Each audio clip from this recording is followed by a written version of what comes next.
মানুষকে ঋণ দেওয়া এটা অনেক বড় একটা ইবাদত। অনেক সময় সাদাকার চাইতে, দান করার চাইতে ঋণ দেওয়াটা অনেক বড় ইবাদত হয়ে যায়। এই জন্য প্রিয় ভাইরা, অনেক মানুষ এমন আছে দেখবেন যারা হাত পাততে চায় না, যারা মানুষের কাছে দান খয়রাত পেতে চায় না, কিন্তু অনেক সময় তারা এমন মুসিবতে পড়ে যায় তখন তাদেরকে কিছু ঋণের প্রয়োজন হয়। এই সময় যদি আমরা তাদের সহযোগিতা করি, তাদের পাশে এসে দাঁড়াই, এটা সাদাকার চাইতেও বহুগুণ বৃদ্ধি হতে পারে এই সওয়াব, এই ফজিলত। এই কথা হাদিসের কথা, এই কথা কোরআনের কথা।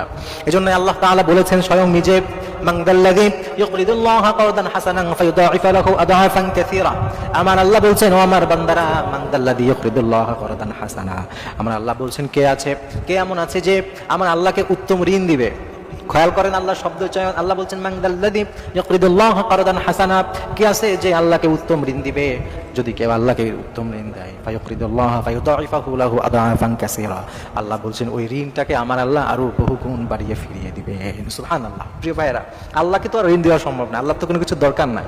আল্লাহর কি কিছু দরকার আছে? মুফাসসির এখানে অসাধারণ ব্যাখ্যা করেছে। তারা বলেছেন এটা তার উদ্দেশ্য হলো, অনেক সময় আল্লাহর অনেক বান্দারা নানান রকম বিপদে পড়ে যায়, তাদের হয়তোবা ঋণের প্রয়োজন হয়, তাদের সহযোগিতার প্রয়োজন হয়, তাদের পাশে দাঁড়ানো, তাদেরকে সহযোগিতা করা, এটাই আল্লাহ তাআলা বুঝিয়েছেন। এজন্য অনেক সময় ঋণ দেওয়া এটা অনেক বড় ইবাদত। হাদিসের মধ্যে এসেছে একজন ব্যক্তি যখন জান্নাতে চলে গেল, সেই জান্নাতে যাওয়ার পরে দেখে জান্নাতে যে দরজা রয়েছে, চমৎকার অসাধারণ দরজা, সেই দরজার মধ্যে দুইটা জিনিস লেখা। একটাতে লেখা আছে যেই দানের যেই সওয়াব, সাদকার যেই নেকি, সেটা 10 গুণ পর্যন্ত বৃদ্ধি করা হয়।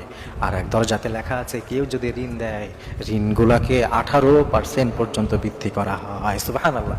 লেখা আছে কি দানের সওয়াব 10 গুণ পর্যন্ত বৃদ্ধি করা হয়, কিন্তু ঋণের যে সওয়াব সেটা 18 গুণ পর্যন্ত বৃদ্ধি করা হয়। সুবহানাল্লাহ। তার মানে অনেক সময় দানের চাইতে ঋণটা বেশি বড় হয়ে যায়। এরপর আরেকটা হাদিস আছে যেখানে নবী সাল্লাল্লাহু আলাইহি ওয়াসাল্লাম বলেছেন যে কোনো অভাবীকে যদি কেউ দান করে অথবা তাকে একটু সুযোগ করে দেয়, ঋণ দেয়, অথবা ঋণ দেওয়ার পরে সে পরিশোধ করতে পারছে না, তার অনেক ইচ্ছা আছে, তাকে যদি আর একটু সুযোগ তৈরি করে দেয়, একটু সময় বাড়িয়ে দেয়, নবী সাল্লাল্লাহু আলাইহি ওয়াসাল্লাম বলছেন যেই আখিরাতের দিনে আল্লাহর আরশ ছাড়া কোনো ছায়া থাকবে না, সেই দিনে আল্লাহ তাআলা ওই ঋণদাতাকে আরশের নিচে ছায়া দিবেন। সুবহানাল্লাহ। প্রিয় ভাইরা, এই জন্য ঋণটা দেওয়া এটা অনেক বড় ইবাদত। কিন্তু আমাদের সমাজে প্রবলেম যেটা হয়েছে, অনেক সময়ই দেখা যায় আপনি যাকে ঋণ দিবেন, ঋণ দেওয়ার পরে ওই মানুষটাকে আর খুঁজে পাওয়া যায় না, আছে না নাই?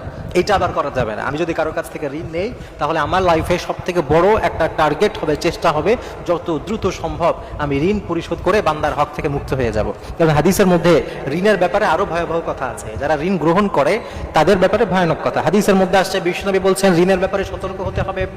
বিশ্বনবী হাদিসের মধ্যে বলছেন যে ব্যক্তি এমন ভাবে মৃত্যু হবে যে সে অহংকারী হবে, অথবা সে ঋণ থেকে মুক্ত হতে পারলো না, ঋণ নিয়েই তার ইন্তেকাল হয়ে গেল, আমার নবী বলছেন তার জন্য জান্নাত নাই। প্রিয় ভাই, খেয়াল করেন, যে ব্যক্তি ঋণগ্রস্ত অবস্থায় মৃত্যুবরণ করলো তার জন্য জান্নাত নাই, আর যে ঋণ মুক্ত হয়ে মৃত্যুবরণ করবে তার জন্য আল্লাহ তাআলা জান্নাত দান করবেন। এখানে মুফাসসিররা, মুহাদ্দিসিনরা ব্যাখ্যা করেছেন যে মানুষটার ইচ্ছাই ছিল না ঋণ দেওয়ার, মানে আমি ঋণ নিয়েছি ঠিকই, কিন্তু এই ঋণটা যে পরিশোধ করতে হবে এই ইচ্ছাই আমার নাই, আর এই অবস্থায় কেউ মারা গেলে আল্লাহ তাআলা তাকে জান্নাত দান করবেন। এই জন্য ঋণ যেমন নিবেন আপনি, ওইটা দেওয়ার জন্য আপনাকে আরো বেশি আপনাকে চেষ্টা করতে হবে। কিন্তু অনেক মানুষ এখন আছে যে ঋণটা নেওয়ার পরে সে হারিয়ে যায়, তখন যেই মানুষটা ঋণ দিয়েছে সেই তার পেছনে পেছনে ঘোরে। আমাদের সমাজ থেকে আল্লাহ তাআলা এই দুই ধরনের সিচুয়েশন থেকে আমাদেরকে হেফাজত করুক। আমরা যেন ঋণ দিতেও আমরা বেশি বেশি পারি সেই তৌফিক দিক, আর আল্লাহ কাউকে যদি ঋণী বানিয়ে দেয় সেই মানুষটা যেন দ্রুত ঋণটা পরিশোধ করতে পারে সেই তৌফিক আল্লাহ তাআলা দিক।